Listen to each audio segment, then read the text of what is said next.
Bismillah, alhamdulillah, wassalatu wassalamu ala rasulillah. Pada pertemuan sebelumnya, kajian kitab Fathul Qarib, kita membahas tentang sebab-sebab mandi. Ya, mujibatul ghusl ya. Sebab-sebab mandi. Sekarang kita membahas tentang tata cara mandi. Tata cara mandi. Qala al-musannifu rahimahullahu ta'ala wa nafa'na bi ulumihi wa bi ulumi masyayikhina fid dharain amin. Faslun wa faraidul ghusli thalathatu asya'a. Sudah dapat tak? Pada tu sudah dapat? Pak sudah dapat, Pak? Ya, wa faraidu. Wa faraidul ghusli thalathatu asya'a. Wa faraidu asal katanya faridah. Faraid ini mufradnya, bentuk tunggalnya adalah faridah.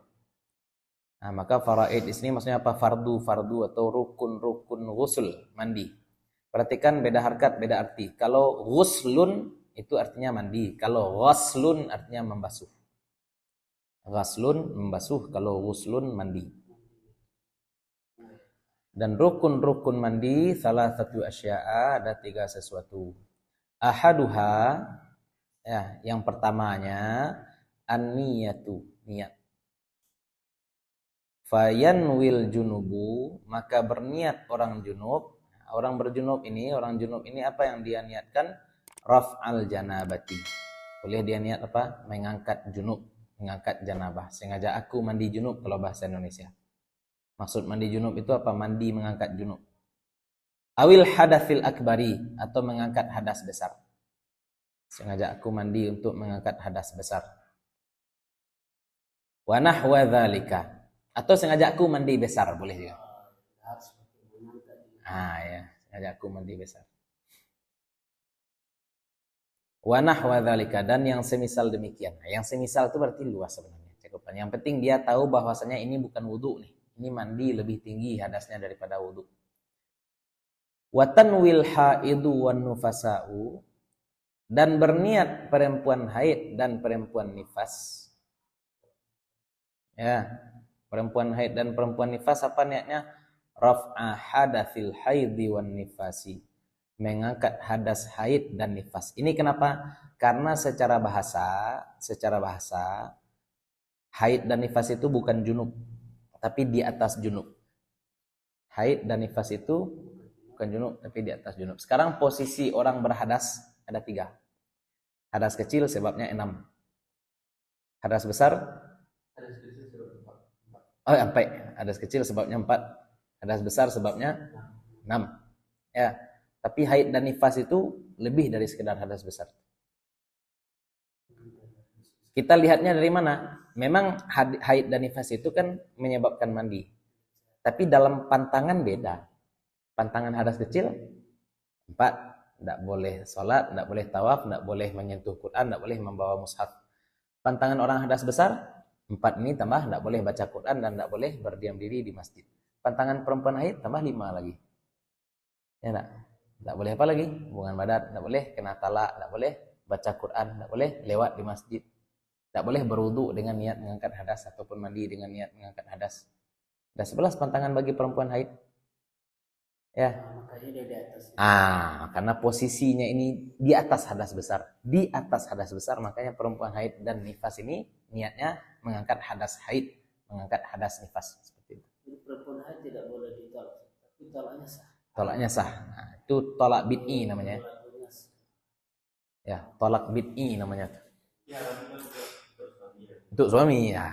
Sama menggauli juga ya. Menggauli juga haramnya untuk suami. Dosanya untuk suami. Kan banyak terjadi penolakan kan. Di satu sisi psikologis perempuan kan juga berbeda. Laki-laki kita tahu.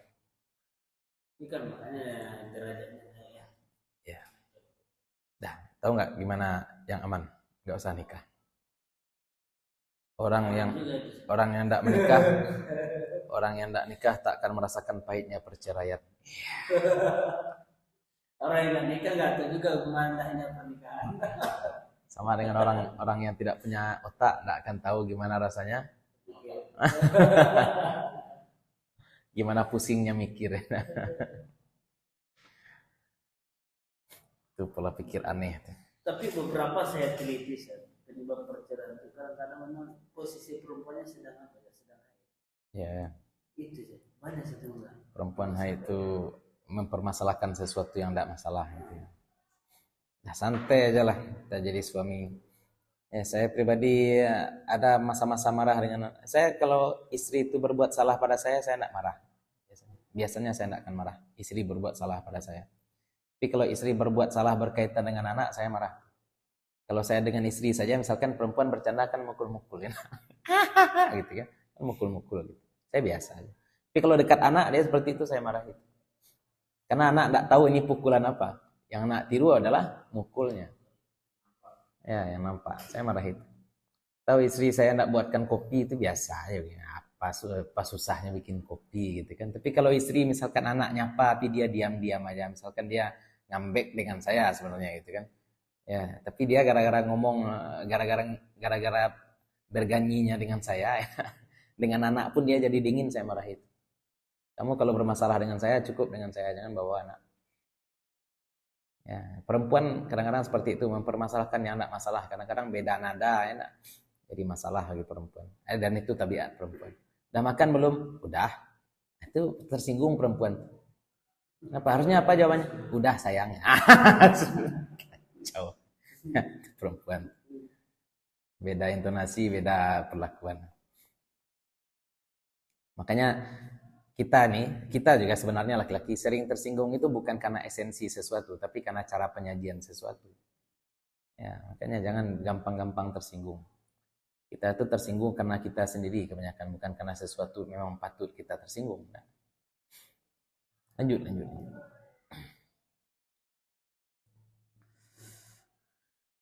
Tuh dan nifas ya. Wa takunun niyatu makrunatan bi awalil fardhi. Wa takunun niyatu dan adalah niat itu makrunatun beriringan bi awalil fardhi dengan fardu yang pertama. Nah, perhatikan dalam mandi ini tidak ada rukun tertib.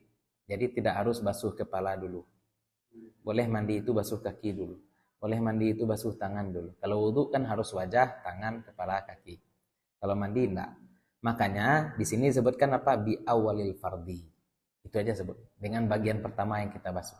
Bagian wajib pertama yang kita basuh. Apa itu? Wa huwa awwalu ma yughsalu min a'lal badani aw asfalihi. Apa itu bagian pertama yang wajib itu? Wa huwa awwalu ma yughsalu. Dan dia adalah yang pertama barang yang dibasuh. Atau bagian tubuh pertama yang dibasuh. Dari bagian mana? Min a'lal badani. Dari atas tubuh, atas badan, au asfalihi, atau bawah badan, terserah. Ya, yang fardu. Walaupun kalau ditanya mana yang afdal, kepala dulu. Itu kan setelah niat kan? Ya, sambil niat. Ya sambil niat. Kalau mandi aman itu kan malam atau pagi itu kan sebenarnya tidak mesti langsung siram. Ya, wudu dulu makanya. Kan sunnah dulu wudu dulu kan. Siram kaki dulu ya. Kan lah basah badan itu. Ya. Baru dia berniat. Baru itu yang mandi namanya. Ya, mandi malam. Tadi kaki itu belum dihitung mandi. Tapi kalau niatnya malam itu. Niatnya memang sebelum mandi. Itu azam namanya. Belum niat. Lagian kalau niatnya pas di situ, makhluk jadi wazir air. Iya, wazir air sih. Itulah ya. Jadi mandi itu gimana? Saya sering mandi iti ya. Saya sering mandi iti.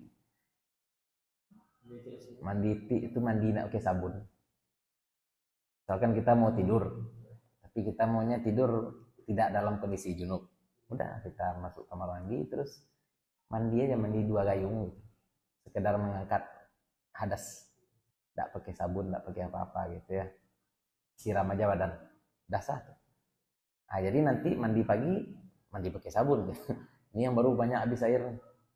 Tapi mandi tidur dalam keadaan itu apa? Boleh. Apa yang dimaksud? Enggak salah. Makruh saja. Makruh saja. Tapi kalau misalkan ini orang belum mandi wajib dia mati. Ya sudah, mandikan sekali. Kan pas mandi jenazah ya. Ya, jangan tanya pula nih namanya dia week enggak gitu, enggak perlu ditanya. Nah, apakah meninggalnya itu dalam keadaan tidak suci? Iya lah. Belum Iya. mandi gitu. Meninggal dalam keadaan tidak suci terus kan bukan maksiat kan? Junub itu bukan maksiat. Junub bukan maksiat.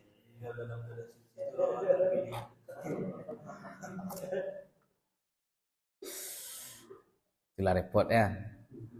Sebelum tidur kita berwudu. Habis wudu cium kening istri batal, wudu lagi tidur. Berarti kita tidur dalam kondisi suci atau tidak suci? Hah? Makanya yang kita sebut itu apa? Allahumma ja'alni minal mutatahhirina.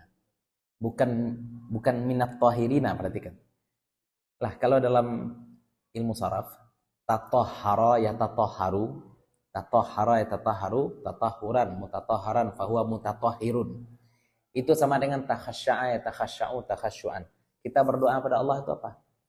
Rabbana, bukan khusyuk. Rabbana taqabbal minna salatana wa siyamana wa ruku'ana wa sujudana wa takhasyu'ana. Bukan khusyu'ana. Kenapa disebut wa takhasyu'ana? Apa arti takhasyu'? Nah, itu faidatul bina'nya dalam ilmu saraf namanya takalluf. Takalluf itu artinya apa? Sesuatu yang berat, sesuatu yang susah, tapi tetap kita berusaha melakukannya. Contohnya tasyajja'a. Tasyajja'tu amamal asad. Tasyajja'tu, syaja'a artinya berani. Itu artinya saya memberanikan diri di hadapan singa. Aslinya takut.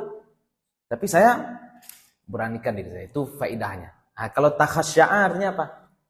Berusaha khusyuk. Jadi yang kita minta Allah terima itu bukan khusyuk kita, sok-sok khusyuk Anda mah gitu kan. Tapi kita berusaha khusyuk. Sama dengan ayat tadi, hadis. Minal mutatahhirina itu bukan orang suci. Berusaha suci. Berusaha suci. Ya, makanya jadi jangan pola pikir seperti tadi lah bau luak ke sebelum lalu pagi lu bini lu batajo luak tuh kan ada orang berpikir seperti itu ya nak. Dah capek-capek wudu, naik ke atas kasur, tidurnya peluk istri, wudunya jadi batal. Apa gunanya wudu? Orang bilang kan seperti itu, seolah-olah wudu yang dia lakukan itu tidak ada gunanya. Apa gunanya? Memang wudu tadi mungkin fungsi taharahnya hilang dalam waktu sebentar, tapi fungsi tatahurnya, berusaha sucinya itu selalu ada. Ya. Itu kalau tawabin? Tawab itu artinya berulang-ulang kan? Tawab. Berarti sama juga berarti ya. Berulang-ulang. Ya amin tawabin. Tawabin itu artinya apa? Orang yang sering taubat. Fa'al, ya. Sama ya. Beda. Kalau tawab ini faidah binanya takfir. Takfir itu maksudnya apa? Allah tahu kita ini akan mengulang-ulang dosa yang sama. Dosa antum yang sering. Pasti ada satu. Dosa itu sering kita lakukan. Gunjing lah atau apa kebiasaan. Itu manusiawi itu. Makanya dipakai tawabin. Allah paham. Makanya jangan lupa tobat. Ya. Tawabin. Jadi itu ya, jangan dianggap ibadah itu tidak ada gunanya ya. Sebelum tidur, mandi, bagus juga. Tapi saya jujur sunnah minum ini memang agak jarang sekali. Iyalah. Apalagi kalau saya buru-buru imam kan. Niat aja langsung mati. Iya, enggak apa-apa. Yang penting sah kan. Iya. Makanya kita belajar rukun. Tapi kalau saya berpikir kan, itu kan sunnahnya ini kan besar. Rukun ini kita pelajari agar kita tahu dalam kondisi terdesak, inilah yang tidak boleh tinggal. Itu gunanya kita belajar rukun. Ya, piantum kan terdesak tiap hari aja kan.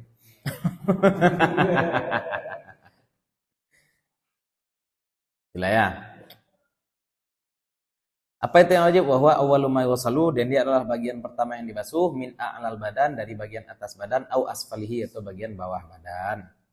Falau nawa ba'da ghasli juz'in wajaba i'adatuhu. Ini contoh. Falau nawa, kalau dia berniat ba'da ghasli juz'in, setelah membasuh satu bagian, setelah basuh kaki baru dia berniat. Wajaba i'adatuhu, wajib mengulangnya. Itu yang tadi. Dia sudah basuh-basuh kaki, tujuannya untuk apa? Agar tidak terkejut kepala saat dia siram kepala. Berarti nanti ulang lagi basuh kaki. Atau andai air dari kepala tadi mengalir ke kaki, itu sudah cukup. Ya. Ada dulu disampaikan. Kepala aja dibasuh. Itu katanya udah mau. Oh enggak, itu bid'ah. Itu jurus di hadapan mertua. Ya, itu jurus di hadapan mertua. Itu guru saya juga nyampaikan, basuh saya kepala dulu. Batu kepala pih tanyo mintu. Itu kata guru saya. Pas saya kelas 2 PW, saya dulu nggak paham. Mau kasihnya basuh kepala kecil buya, kecil ustad. Ternyata itu. Orang Minang nih tinggal di rumah mertua, ya enggak, malam ngapain nih? Mertua nanya gitu, pas wudu basuh aja kepala. Basahkan aja kepala. Jadi mertua enggak perlu nanya-nanya, enggak manga-manga kalian malam enggak nanya-nanya gitu. Oh, lah basah kepala macam. Ya. Oh, jadi enggak ada masalah. Seluruh tubuh. Yud. Wa izalatun najasati in kanat ala badanihi. Ini sebenarnya bukan rukun ya. Apa tuh? Menghilangkan najis. Izalatun najasati, menghilangkan najis in kanat ala badanihi. Jika adalah najis itu ala badanihi, di atas badannya. Kalau ada najis di badan maka itu dihilangkan dulu. Sebenarnya ini masuk dalam syarat mandi, bukan rukun mandi. Kan menghilangkan penghalang antara air dengan kulit kan? Ya. Tapi di sini juga bisa dipahami bahwasanya andai ada najis di permukaan tubuh kita dan kita andai itu najis hukmi. Ya. Hilangkan dulu. Enggak, ya hilangkan dulu. Kenapa? Karena air cuma bisa mengangkat satu jenis hadas. Satu jenis kotoran. Apakah najis atau hadas? Kalau air sudah mengangkat najis berarti tidak mengangkat hadas.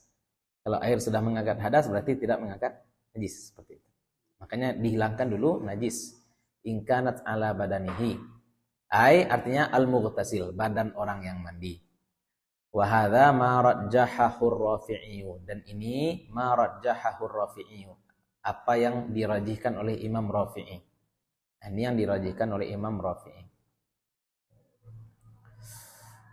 Bukan Imam Nawawi berarti kan. Wa alaihi, dan atas pandangan ini, nah kalau kita ambil pendapat ini bahwasanya ini merupakan salah satu rukun, fala yakfi ghaslatun wahidatun anil hadathi wan najasati, ya kan? Maka tidak cukup la yakfi ghaslatun wahidatun, satu kali basuhan, anil hadathi wan najasati, untuk hadas dan najis. Maka kalau di permukaan tangan kita ada najis dan kebetulan kita juga wudu, misalkan mau berwudu, di tangan kita ada najis, maka satu kali basuhan untuk menghilangkan najis, satu kali basuhan untuk mengangkat hadas. Kalau berdasarkan pandangan yang ini. Warajjahan Nawawiyu, sedangkan menurut Imam Nawawi yang rajih itu apa? Al-iktifa'a bi ghaslatin wahidatin, cukup dengan satu basuhan. Kalau Imam Nawawi, ya, anhuma, dari keduanya. Jadi satu kali basuhan untuk hadas dan juga untuk najis. Dengan syarat apa? Najisnya najis hukmi. Najisnya harus najis hukmi. Kalau najis aini, dihilangkan dulu ainnya. Ci ayam, hilangkan ci ayamnya dulu. Tapi kalau tua misalkan, kita kena percikan tua tangan kita, kering dia, itu kan namanya najis hukmi. Ya, wa mahalluhu, dan tempatnya, kenapa boleh membasuh satu kali saja untuk hadas dan najis itu? Tempatnya di mana? Ma idza kanatin najasatu hukmiyatan. Ma, perkara, barang, kejadian. Idza kanatin najasatu, jika adalah najis itu hukmiyah. Najis hukmi itu apa? Najis yang tidak ada bekas-bekas najisnya lagi. Tidak ada bau, tidak ada rasa, jangan dijilat pula ya. Tidak ada rasa, tidak ada aroma, pokoknya tidak nampak najisnya, tapi hukum najisnya masih ada. Kita berikan contoh apa? Air kencing kena di tangan, kering dia. Kan tidak nampak lagi sisa najis. Tapi hukumnya tetap hukum najis. Nah, itu namanya najis hukmi. Amma idza kanatin najasatu ainiyatan, adapun jika adalah najis itu najis ainiyah, najis yang tampak, najis yang keras, najis yang ada teksturnya, wajaba ghaslatani anhuma, wajib dua kali basuhan dari keduanya. Nah, basuhan pertama untuk menghilangkan najis, basuhan kedua untuk mengangkat hadas. Ini kalau kita berwudu nih ya, kalau kita berwudu. Nah, rukun yang ketiga, wa isalul ma'i ila jami'i sya'ri wal basyarati. dan menyampaikan air, isalul ma'i, menyampaikan air, ila, kepada jami'i, seluruh asy'ari, seluruh rambut, wal basyarati, dan kulit. Seluruh rambut dan seluruh kulit mesti terbasuh oleh air. Airnya air yang bagaimana? Ini bukan menyampaikan basah ya, tapi menyampaikan air. Apa beda menyampaikan basah dengan menyampaikan air? Kalau menyampaikan basah, kita bisa saja membasahi tangan terus kita gini-gini kan. Yang penting kan basah. Nah, tugas kita bukan menyampaikan basah, tapi menyampaikan air. Tampung air, nah, alirkan seperti ini. Itu bedanya menyampaikan air dengan menyampaikan basah. Menyampaikan basah itu namanya apa? Mashun, mengusap. Kalau ini adalah ghaslun, membasuh. Wa fi ba'din nusakhi, dan pada sebagian naskah, badala jami'i. Ya, mengganti dia. Sebagian naskah itu dia tidak pakai jami'i sya'ri, tapi apa? Usuli sya'ri. Nah, pangkal rambut. Di bahasa itu pangkal rambut, bukan seluruh rambut tapi pangkal rambut. Wala farqa baina sya'ri ra'si wa ghairihi, dan tidak ada beda, la farqa, tidak ada beda, baina sya'ri ra'si, antara rambut kepala, wa ghairihi, dan selain rambut kepala. Maka orang yang berjenggot, kalau dalam wudu berjenggot itu cukup basuh permukaannya saja di sela-sela. Tapi kalau mandi wajib orang berjenggot harus. Bedanya di situ ya. Kalau wudu boleh gini aja. Nah, boleh gitu aja. Kalau mandi harus sampai ke pangkal jenggot itu dibasuh. Pakai hair dryer kalau panjang saya lah. Wala bainal khafifi minhu wal kathifi, dan tidak ada pula beda antara yang tipis al-khafif minhu darinya wal kathif, dan yang tebal. Mau rambutnya tebal, mau rambutnya tipis, maka harus sampai. Ya. Wasya'rul matfur, dan rambut yang dilapih atau yang dikepang, yang di apa istilahnya? Nah, yang dibuhul. Illam yasilil ma'u ila batinihi, illam yasil, jika tidak sampai al ma'u, air, ila batinihi, ke bagian dalamnya. Ini boleh jadi rambut seperti sumbu kompor ya, rambut basurip ya, ayo, atau kepang biasa seperti wong fehum. Kalau rambut yang sudah dipilin seperti itu, kalau tidak sampai air ke dalamnya, illa bin nafdi, kecuali dengan membongkar pilinannya itu, wajib naqduhu, wajib membuka pilinannya itu. Naqdun ya, wajib naqduhu, maka wajib kita buka pilinan rambut itu. Tapi kalau masih bisa dibuka. Tapi kalau nggak bisa dibuka. Saya buka, botakkan kepala. Kayaknya jangan diikat rambut itu yang tidak bisa dibuka ya. Harus. Wal muradu bil basyarati, dan murad yang dimaksud bil basyarah dengan kulit. Apa yang dimaksud dengan kulit? Zahirul jildi, kulit luar. Ya, kulit luar. Dan kulit kelopak mata dibuka pula, masukkan air. Enggak. Wa yajibu ghaslu ma dhahara min simakhai udhunaihi. Wa yajibu, dan wajib, ghaslu, membasuh, ma dhahara, bagian yang tampak, min simakhai udhunaihi, dari dua daun telinganya. Ini dibasuh, ini juga dibasuh. Dalam telinga tidak perlu dimasukkan air gini, tidak perlu ya. Walaupun ini kan juga kulit, yang di dalam telinga ini juga kulit. Tapi yang wajib cuma ma dhahara, apa yang zahir saja, apa yang tampak saja. Wa min anfin majdu'in. Ya, dan dari hidung orang yang terpotong, majdu', yang tampak saja. Wa min syuquqi badanin, dan dari pinggir-pinggir badan. Syuquqi badan. Ini bisa dipahami syak itu artinya memotong ya. Syuquq. Syak itu juga bisa dipahami sisi, syak. Bisa juga dipahami terpotong. Ya.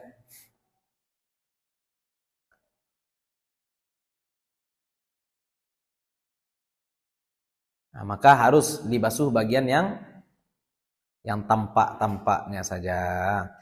Wa yajibu isalul ma'i, dan wajib menyampaikan air ila ma tahtal qulfati minal aqlaf, kepada bagian bawah qulfah dari orang yang aqlaf. Apa arti qulfah? Ghurlatun, ya, madmu wara as-sakinati wa hiya ma yaqta'uhul khatinu min dzakaril ulam. Itu qulfah. Kalau bahasa Indonesianya apa? Kuluk. Kuluk kemaluan laki-laki. Dengan kata lain, kalau ada orang mau mandi, dia belum sunat. Ya, ada orang belum mandi. Mungkin dia sampai menikah dia takut sunat. Enggak. Nikah dia belum sunat lagi. Gimana caranya? Wajib membasuh bagian di bawah tahtal qulfah. Dikelencitkan dulu anunya, baru mandi. Kalau ada orang yang tidak sunat, dosa ya dosa. Kita nak bahas dosanya ya. Orang tak berkhitan dosa ya dosa. Tapi sekarang dia memang tak berkhitan, nikah pula dia, berhubungan badan dia. Gimana cara mandi wajibnya?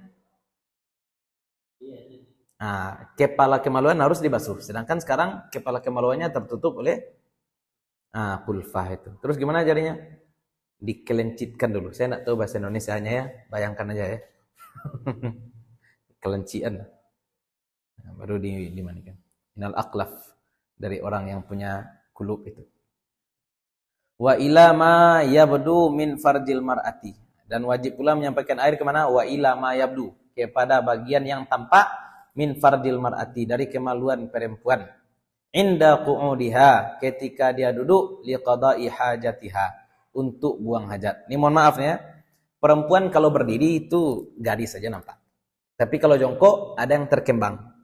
Nah, bagian yang tampak terkembang saat dia jongkok mau pipis itu harus dibasuh dengan air. Dalam artian bagian dalam kemaluan itu tidak harus dibasuh. Ya, kalau dalam anatominya ada dua bibir kemaluan perempuan, bibir dalam dan bibir luar. Bibir luar itu tampak walaupun perempuan ini berdiri lurus. Bibir dalam hanya tampak kalau perempuan jongkok mau pipis. Maka bibir bagian dalam kemaluan perempuan juga harus dibasuh saat mandi wajib. Tapi lubang tidak harus dibasuh. Ya, lubangnya tidak harus dibasuh. Bibir kemaluannya saja. Fatasiru min zahiril badani, maka jadilah dia ya. Oh iya. Wa mimma yajibu ghasluhu al-masrubatu li'annaha tadhharu fi waqti qada'il hajah. Al-masrubatu ini bagian kemaluan perempuan yang tampak saat dia buang air ya. Bagian kemaluan perempuan itu kan ada, ini yang enggak dijelaskan guru saya dulu. Dulu papan tulisnya, ini perempuan lebih paham. Ya, ada bagian perempuan di kemaluannya ini namanya masrubah. Ya, masrubah ini juga termasuk bagian yang tampak kalau perempuan ini jongkok buang air. Enggak tahu apakah ini bibir dalam atau apa gitu ya. Kita cek dulu di hasyiah. Wahya multaqal manfadh. Multaqal manfadh fayastarkhi qalilan liyasilal ma ila dzalika. Multaqal manfadh itu pertemuan lubang. Ya, itu istilahnya ya. Ini mohon maaf nih buat perumpamaan lagi. Ini kemaluan dalam perempuan. Ini kemaluan dalam perempuan. Kalau jongkok dia terbuka ya. Kalau dia jongkok kemaluannya jadi terbuka. Maka pertemuan ini